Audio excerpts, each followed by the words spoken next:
Nós nos movemos por fé.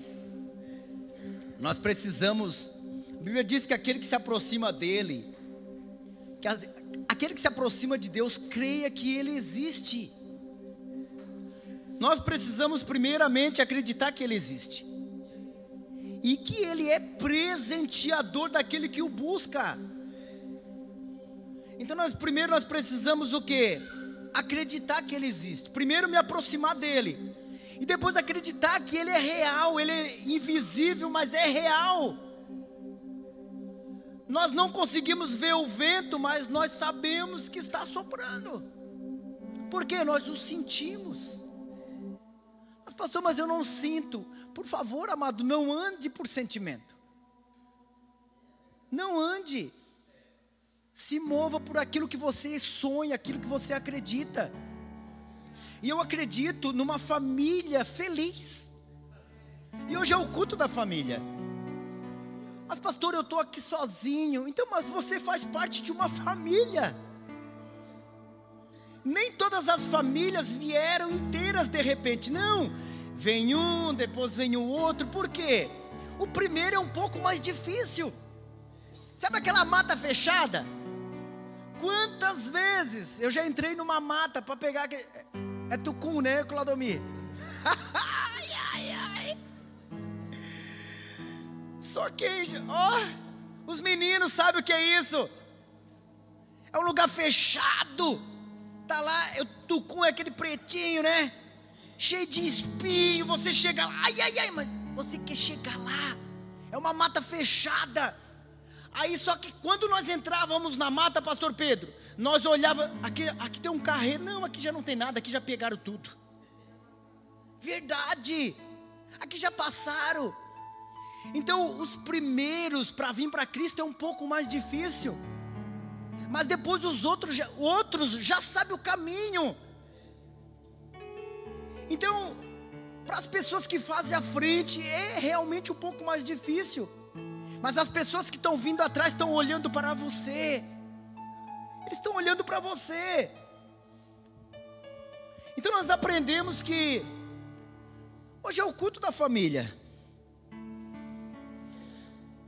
E eu anotei, eu disse, meu Deus. Comecei a anotar algumas coisas.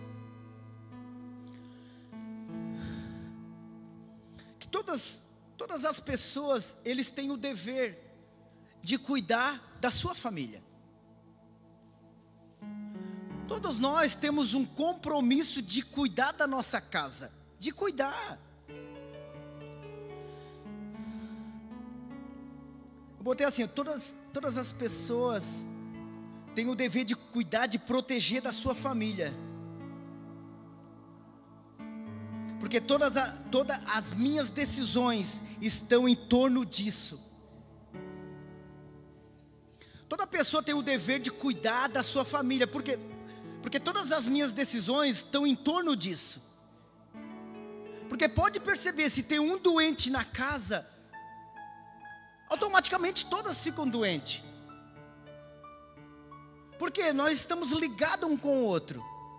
Isso é família. Então cada um tem o dever de cuidar, de trazer coisas boas para o lar. Só que isso vai haver decisões suas. E tem um homem que eu creio que eu vejo que ele já estava um pouco revoltado com o povo. É o tal de Josué. Ele estava direcionando as famílias. Olha, nós temos um Deus que cuida de nós. Nós temos um Deus que protege nós. Só que ele falava e outras pessoas começavam a adorar outros deuses. E eu quero ler contigo, para depois entrar em outro texto. Olha o que diz Josué.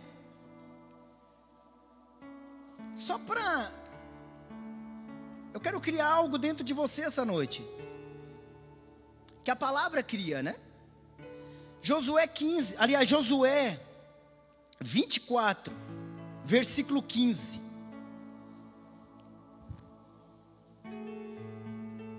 Josué 24, 15. Encontraram? Se não está no telão. Diz assim: porém, se não vos parecer bem servir ao Senhor, Escolha agora a quem queres servir. Presta atenção. Escolha agora a quem queres servir. Se as divindades, as quais serviram nossos antepassados, além do rio Eufrates, na terra de Mesopotâmia, ou os deuses dos amorreus, cujo terra agora habitas, eu e minha casa serviremos ao Senhor. Ele estava diante de várias famílias. Ele disse: olha, ou vocês servem os deuses que os seus pais serviram, ou os deuses agora que vocês estão, ou vocês servem o único Deus verdadeiro. Por quê? Eu e minha casa serviremos o Senhor. Ele estava falando de uma atitude, de uma decisão. Então eu não posso, se alguém tomou uma decisão errada, entrar debaixo daquela decisão. Nós precisamos entender que conforme as nossas decisões nós vamos viver. Tem um pastor que diz: olha, tu só tem a vida que tu merece. Tem um pastor que diz assim: eu não concordo muito. A vida que você merece é muito melhor do que essa que você está vivendo. Mas é as suas decisões. Aí sim, você está vivendo a vida que você decidiu viver. Conforme a nossa postura, nossas decisões, é o que nós estamos vivendo. Se você disser agora: pastor, eu não estou muito feliz com a minha vida, são as suas escolhas erradas. Por isso que nós não podemos tomar decisões por emoções. Tanto no casar, no comprar, no vender, primeiro coloca sempre diante do Senhor. Porque tem decisões que não vão mudar nada, mas tem decisões que vão mudar tudo. Então as minhas decisões vai afetar o meu futuro. Então você precisa decidir certo. Pare de tomar suas próprias decisões. Toma uma decisão aonde algumas pessoas já tomaram decisão certa. Esse cara está servindo, esse cara está dando certo, eu vou seguir ele. Então é as nossas decisões que vão fazer toda a diferença. E nós estamos falando muito de estar juntos. Que a palavra de Deus possa construir algo em você nessa noite. Nós aprendemos que quando nós nos unimos, nós conseguimos ter as coisas. Você percebe isso? Quando nós nos unimos, nós conseguimos mais rápido adquirir aquilo que nós queremos. Então nós precisamos o quê? Ter o mesmo foco e o mesmo propósito, quando Deus aprova esse foco e esse propósito. Não adianta eu e você juntos construir algo que não tem aprovação de Deus. A Bíblia diz o quê? Amar a Deus de todo o nosso coração, força e ânimo. E a quem? O nosso próximo. Então nós acreditamos que a Casa Kids, o Mercado Solidário, está no coração de Deus. Porque isso não é só de uma pessoa. Isso abrange, cerca várias famílias. Então eu preciso me preocupar com quem está precisando da nossa ajuda. Nós precisamos nos mover sempre a favor de alguém. Porque sempre tem alguém que necessita. E enquanto eu e você estiver nessa terra, nós vamos ajudar. Porque eu aprendi que pecado não é só pecado não é só fazer o que é errado. Pecado também é deixar de fazer o que é certo. Só que muitas pessoas pecaram por não saber disso. Alguém pede ajuda para você e você não. Eu aprendi com um pastor, ele sempre anda com dinheiro, papel dentro da carteira. Para quê, pastor? Para ajudar quem pede. A minha carteira pode notar, eu tenho dinheiro na carteira, gente. para ofertar para quem me pede. E eu escutei um pastor, o cara, ele disse que anda com nota de 2, João Vitor, nota de 5, nota de 10, nota de 20. Ele diz, conforme as necessidades, conforme aquilo que Deus toca no coração, Ele abençoa. Então isso é sempre pensar em alguém. E eu quero ler uma palavra contigo de um homem, Neemias. A história de Neemias é incrível, gente. Um homem que estava vivendo num palácio, pastor Roberto. Neemias era um homem que servia o rei, ele era o copeiro do rei. O cara tinha uma posição incrível no palácio. Quero ler contigo, vamos ler. Está lá em Neemias. Acha aí. Ele é vizinho de Crônicas, segundo Crônicas. Neemias 4, versículo 14.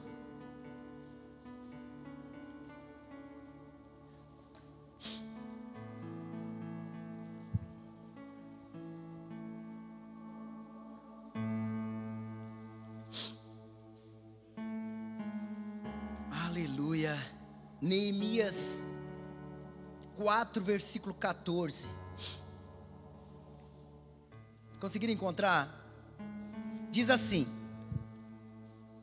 considerando essas, não, 14, né? 14. Fiz uma rápida avaliação geral, fiz uma rápida avaliação geral, situação e declarei aos nobres e aos oficiais, e aos magistrados e ao restante da população: não o temas de modo algum, lembrai-vos do Eterno nosso Deus, grande e poderoso. Lutai com bravura por vossos irmãos, vossos filhos e filhas, vossa esposa e vossas propriedades. Presta atenção aqui em mim agora. O livro de Neemias, ele estava no palácio, ele era o copeiro, Gilberto. Ele era o copeiro do rei. Um dia veio os seus parentes de Jerusalém. E quando chegou até nele, ele disse: como é que está os meus familiares lá em Jerusalém? Aí eles falaram para ele que eles estavam passando muita dificuldade financeira, e estavam divididos, as famílias divididas, e também estavam passando, Wagner, por grande humilhação. Quando Neemias soube disso, sabe o que ele fez? Eu não me importo, não. Ele se afasta e vai para o seu quarto chorar.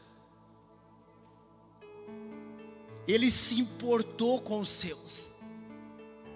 Ele foi chorar. E a Bíblia diz que ele chorou muito. E no dia seguinte, Altair, ele foi diante do rei.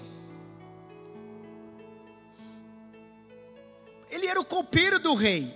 Ou seja, ele provava da bebida e da comida do rei para ver se não estava envenenada, William. Então ele comia e bebia, provava, né? Ele não comia, ele só provava. E depois dava para o rei. Só que o rei observou que Neemias estava triste. Até aí tudo bem, que ele estava triste, porque ele recebeu o quê? Uma má notícia. Só que deixa eu te falar algo: ninguém poderia se apresentar triste diante do rei. Por quê? O rei simboliza nessa terra os reis dos reis. E ninguém, nós como filhos de Deus, vamos ter tristeza perto do rei. Por isso que a Bíblia diz que até a tristeza salta de alegria diante de Deus. E ninguém poderia se apresentar triste diante do rei. Quando o rei olha para ele e veja ele triste, Neemias temeu, porque ele poderia ser levado à morte. Só que quando ele vai para o seu quarto orar, chorar, ele busca a Deus. Ele olha para a situação dele e olha para a situação das pessoas que estavam em Jerusalém. Quando o rei disse isso para ele, aí ele abriu o coração. Ele disse: ó rei, como não posso estar triste? A minha família está perecendo muito. Então ele pediu carta para ir até essa cidade, pastor Pedro. Então ele pede carta e ele vai, Realdo, essa cidade de Jerusalém. Qual o propósito? De unir as famílias. Qual o propósito dessa casa? De nos unir como família. Por isso que ninguém vai passar necessidade perto de nós. Se é alimento nós vamos dar, se é dinheiro nós vamos dar, se é emprego nós vamos dar também. Só que muita gente não quer emprego. Mas nós vamos dar. Nós somos uma família. Então ele foi com esse objetivo. E quando ele chegou lá, a Bíblia diz que ele faz uma ronda. Ele olha todas as muralhas caídas. Porque na época, um muro, uma muralha, significava proteção para as famílias. Era proteção. Só que esse muro, Gilberto, estava caído. E o povo humilhado, vergonhado. Eu fui estudar quem era esse povo que estava lá, pastor Roberto.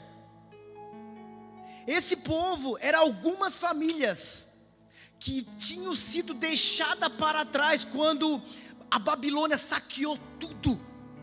Sabe quem é que ficou naquela cidade? Os doentes. Os doentes.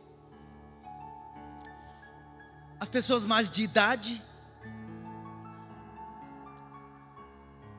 Pessoas que ninguém queria. Pessoas que realmente precisavam de ajuda. Foi essas pessoas que ficaram nessa cidade. E Neemias foi lá e olhou para elas. Olhou para elas. Porque chega de fazer para alguém que vai nos retribuir. Não. Vamos ajudar todos aqueles que nos pedem ajuda. Então ele chegou lá, olhou as necessidades deles. E ele faz uma ronda. E só que quando ele faz aquela ronda, ele não conta nada para ninguém. Até o momento certo. E ele diz: olha, Deus colocou algo no meu coração. Eu fui pesquisar para ver se Deus tinha falado realmente, se ele tinha ouvido. Não, ele é assim: ó, Deus colocou no meu coração um desejo. Às vezes a gente quer ouvir, a gente diz: Senhor, eu sei que tu pode falar, fala comigo. E fica em silêncio. Deus, ele está o tempo todo falando. Eu e você que não ouvimos. Deus colocou algo no coração dele e ele foi. E sabe o que eles começaram a fazer? Erguer as muralhas de novo. Então começou um trabalho. Então ele chamou as famílias e olha, Deus colocou no meu coração o desejo de levantar de novo essas muralhas. E a Bíblia diz então que eles se animaram, Jocelaine, e começaram então o quê? A construção. Só que para construir dá trabalho. Só que no começo da obra estava tudo tranquilo. Reuniram as famílias, todo mundo topou numa boa e começou então a construção. Eu falo assim, é fileira, né, Gilberto? Faz uma fileira, depois faz outra. E eles começaram a construir essa muralha. Só que, enquanto está baixinho, ninguém dá importância. Mas chegou um certo tempo que já estava na metade erguida. Então daí chamou a atenção. Aí eles começaram a olhar, o que é isso? O que eles estão fazendo? Aí os inimigos começaram a se levantar e olhar, o que esses fracos judeus estão pensando? Gente, quando eu li isso, eu quase mastiguei aquela folha ali, ó. O inimigo, ele falou, se reuniram, pastor Pedro, se reuniram e disseram, o que esses fracos judeus estão fazendo? Estão pensando que vão erguer aquele muro num só dia. Aí o outro do outro lado, se eles erguer, uma raposa batendo vai cair. Tudo encapetado, pastor Pedro.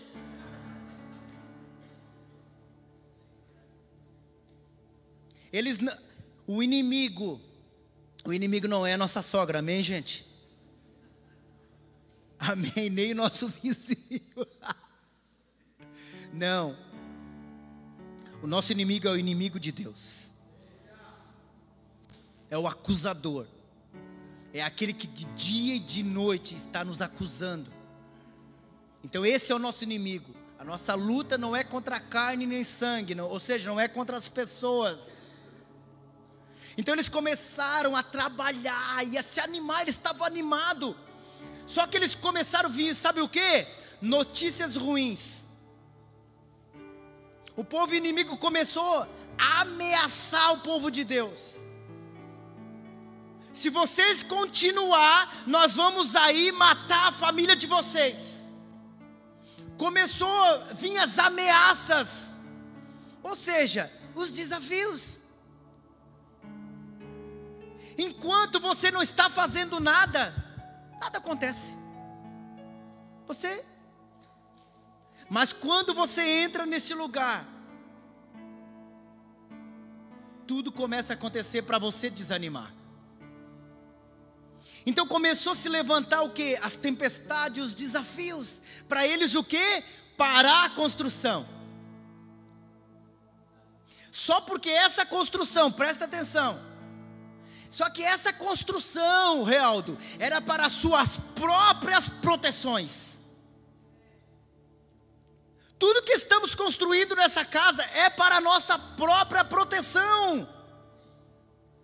E eles estavam construindo essa muralha para proteger cada um a sua família. Só que começou a vir as ameaças. Sabe o que começou a acontecer, pastor Roberto? Desanimar. Eles começaram a se entristecer e desanimar.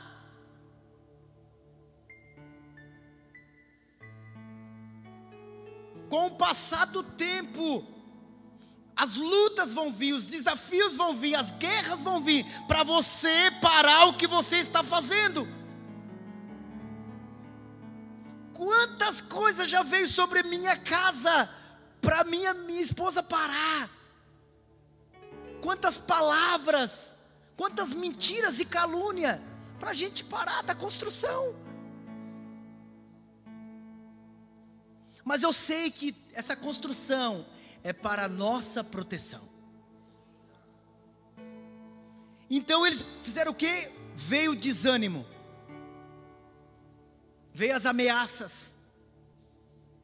Daí Neemias une todos e diz, olha, une as famílias. E começou, olha, tu família, cuida dessa brecha aqui, ó. Você cuida dessa brecha, você cuida dessa brecha. Cada um começou a tapar uma brecha. Maldição sem causa não encontra pouso. Ou seja, é um mal em ação. Por favor, não deixe nada. Não deixe nenhuma porta, nenhuma janela aberta para que o mal te toque. Tape todas as brechas. E nós como família, vamos nos unir para isso. Nós estamos juntos até que Ele venha, amém? Então eles guardavam um ao outro. E a Bíblia diz que, eu até anotei aqui, todo o povo dedicado à obra, todo o povo com o coração aberto, dedicado à obra. É um sinal, não? Todo o povo Todas as famílias estavam com o coração na obra, dedicada à obra. Eu ouvi um pregador que ele disse assim: não adianta, pastor, tu ter só os braços das famílias, você precisa ter o coração delas. Então não adianta. Eu chamei o Roberto, pastor Pedro, suas esposas, apresentei eles para vocês. E não adianta eles ser só ouvido e braço, não, eles precisam estar por inteiro nessa obra. Porque o Senhor nos confiou algo excelente. Então não adianta você servir essa casa só com os seus braços. O teu coração precisa também estar no reino. Porque nós vamos te decepcionar, mas o Senhor nunca vai te decepcionar. E nós precisamos então ser maduro. Nós precisamos ser maduros para trabalhar no coletivo. No coletivo, essas famílias estavam trabalhando para o mesmo propósito, para o mesmo objetivo. E qual o propósito dessa construção? Para as suas próprias proteções. Por que você acha que Deus mandou Noé fazer a arca? Para a proteção da sua família. Para o cuidado da sua família. E ele ficou lá construindo. Então nós precisamos entender que enquanto nós estamos aqui ouvindo a palavra do Senhor, nós estamos sendo guardados por Ele. Só que não adianta também eu só ouvir e não colocar em prática. Então eles se uniram, estavam juntos construindo essa grande muralha. Então eles voltaram a se animar e voltaram então a trabalhar, porque sabiam que era para a sua própria proteção. Então você, homem e mulher, você tem a responsabilidade de cuidar da sua casa, cuidar da sua família. Não permita que o desânimo, nem a tristeza pare, que você desanime e pare de construir. Mas que nós possamos sim construir para Ele. Porque quando eu obedeço a Deus, há uma proteção sobre nós. A Bíblia diz que eles levaram 52 dias para construir uma muralha. Quem olhava para aquele lugar, ninguém acreditava que poderia se levantar de novo uma muralha. Nós acreditamos nas famílias. Nós acreditamos. Por isso que nós vamos investir tempo, dinheiro, nossas vidas, ainda que amando mais e sendo menos amado, mas nos gastaremos e nos deixaremos nos gastar. E se você quer viver tudo aquilo que o Senhor tem para cada um de nós, não fique sozinho. Construa junto com a gente tudo aquilo que Ele quer construir nessa casa. Não fique de fora. As lutas vão vir, as guerras vão vir, os desafios vão vir para a gente parar, mas Ele está com a gente. Nós acreditamos que o Senhor está com nós. Amém. Glória a Deus. Fique de pé por gentileza.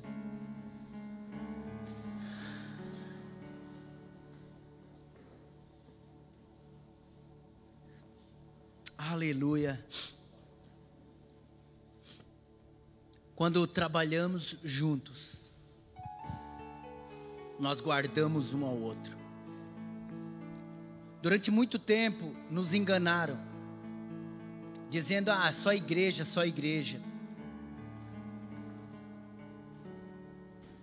Nós aprendemos nessa casa, nós estamos há quase um ano e meio. Aqui vai fazer um ano. Alguns meses nós ficamos numa garagem, e a gente tem observado, a maioria do que está aqui veio de alguma igreja, machucado, decepcionado, ferido. Lugares que trabalharam tanto que quando chegaram aqui já não queriam mais servir o Senhor. Só que nós nessa casa estamos desconstruindo algo para construir um novo. E nós temos observado que as pessoas que já faz um tempo que estão caminhando conosco, que não querem servir a casa, estão sozinhas. Estão sozinhas, não tem comunhão. É natural, é real isso. Quando você começa a fazer parte dessa casa, automaticamente você começa a ter mais comunhão. É ou não é? Por quê? Porque tem uma reunião, porque tem um tempo de mesa. Ai, pastor, mas eu já fui tão machucado. É, você foi machucado, mas essa casa nasceu para te sarar. Não tenha medo. Não tenha medo do desconhecido. Se você já faz algum tempo que caminha com a gente, não tenha medo de servir essa casa. Amém?